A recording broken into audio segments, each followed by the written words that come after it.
Une vallée paradisiaque séparée du reste du monde par une rivière. C'est dans cette zone que vivent les 350 membres de la communauté de Pedro Cubas. Ici, on travaille, on va à l'école, on élève ses enfants comme dans n'importe quelle autre zone rurale au Brésil.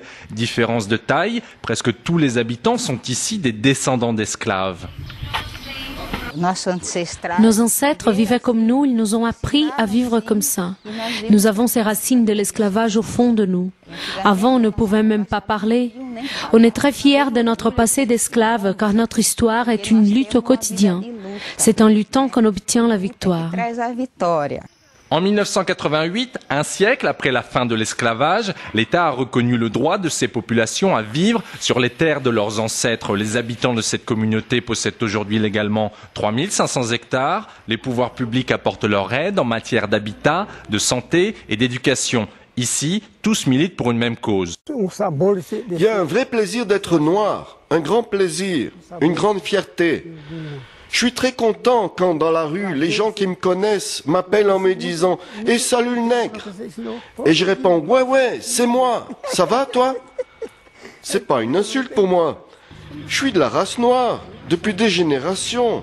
J'en ai pas honte. Au fil du temps, des Blancs sont aussi venus s'installer dans cette vallée, notamment pour travailler dans les champs. Une arrivée parfois mal vécue par les Quilombolas, qui tiennent à préserver leur histoire et leur tradition.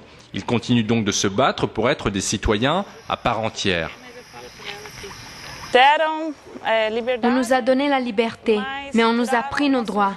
Notre lutte aujourd'hui consiste à avoir les mêmes chances, les mêmes opportunités que les autres. On est loin de tout cela.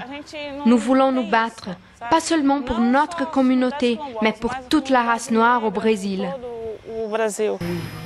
Actuellement, 3500 communautés se revendiquent comme descendants directs d'esclaves, des groupes qui ont entamé des procédures pour récupérer plus de 25 millions d'hectares de terre à travers tout le pays. Le prix à payer, selon eux, pour se rembourser de 3 siècles d'esclavage et d'humiliation.